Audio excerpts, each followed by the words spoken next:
Friends, मैं angel Sharma आप सभी का स्वागत करती हूँ एंजल वर्ल्ड लाइट में। आज का वीडियो एक स्टोरी पर है। एक बहुत ही अच्छी स्टोरी है राम जी से रिलेटेड। स्टोरी में हम लोग जानेंगे एक बहुत ही महत्वपूर्ण शिक्षा के बारे में, और उस शिक्षा से भी पहले हम लोग ये जानेंगे कि इस कहानी में क्या है। अगर मेरे से कोई भी गलती हो जाए तो मैं उसके लिए क्षमा प्रार्थी हूँ। आइए जानते हैं। रामायण की वक्त की बात है। एक बार जब राम जी सुग्रीव के साथ बाली को मारने का प्रयत्न कर रहे थे, जब वे कहते हैं कि सुग्रीव और बाली के बीच में युद्ध करना पड़ेगा, तभी जाके वे बाली को मार पाएंगे। सुग्रीव बाली से युद्ध करने जाता है। अब आप सभी को तो ये बात पता ही होगी कि बाली को एक वरदान मिला था कि जब वह अपने दुश्मन के सामने युद्ध के लिए जाए, तब उसके दुश्मन की आधी से ज्यादा शक्ति उसके अंदर समा जाए। यही वजह थी कि सुग्रीव जब भी बाली से युद्ध करने के लिए जाता था तो वह निश्चित ही रूप से हार जाते थे। राम जी को इस वरदान के बारे में पता था, इसलिए वे क्या करते हैं, वे एक पेड़ के पीछे छुप जाते हैं और वहीं से बाली पे तीर चला देते हैं, जिसके कारण बाली की मृत्यु हो जाती है। जब बाली की मृत्यु होती है तब वे मरते हुए कहते हैं कि राम जी, आपने ये बहुत गलत किया है।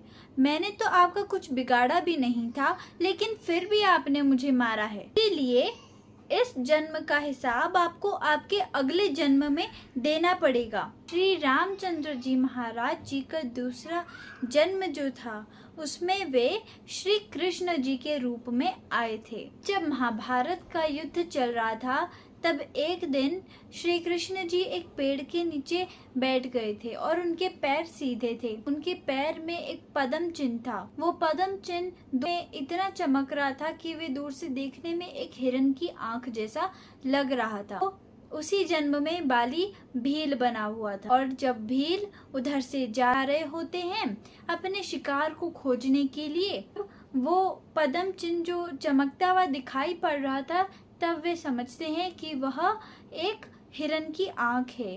तो वह तब उसी पर निशाना ताक के तीर चला देते हैं, जो कि सीधा जाकर उस पद्म चिन्ह यानी कि कृष्ण जी के पैर में लगती है। और यही वजह भी थी कि कृष्ण जी की मृत्यु होती। जो बाली यानी कि जो भील थे, वो उनसे रोते हुए कहते हैं कि मुझे क्षमा कीजिए प्रभु, मुझे नहीं पता था कि यहाँ आप लेटे हुए हैं। मुझे तो लगा कि कोई हिरन यहाँ पर है, इसलिए मैंने तीर चला दी, मुझे क्षमा कर दीजिए। और तब वे बहुत रोते हैं। तब श्री कृष्ण उन्हें याद दिलाते हैं कि जब मैं श्री रामचंद्र बना था, बिन वजह के ऊपर तीर चला दिया था। तब आपने भी कहा था मुझे अपने कर्म का हिसाब तो चुकाना ही होगा। जब यह बात भील को पता चलती है, तब श्री कृष्ण जी बोलते हैं, इसमें तुम्हारी कोई गलती नहीं थी। ये सब तो कर्मों का चक्रव्यूह ही होता है, और एक न एक दिन सभी को अपने कर्मों का हिसाब तो चुकता करना ही होता है। बेकसूर थे, लेकिन आपको मैंने मारा था, इस वजह से वह मेरा एक कर्म था, और उस कर्म को आज मैंने चुकता कर दिया है। इस कहानी से हमें ये शिक्षा मिलती कि कर्मों का कानून अटल होता है।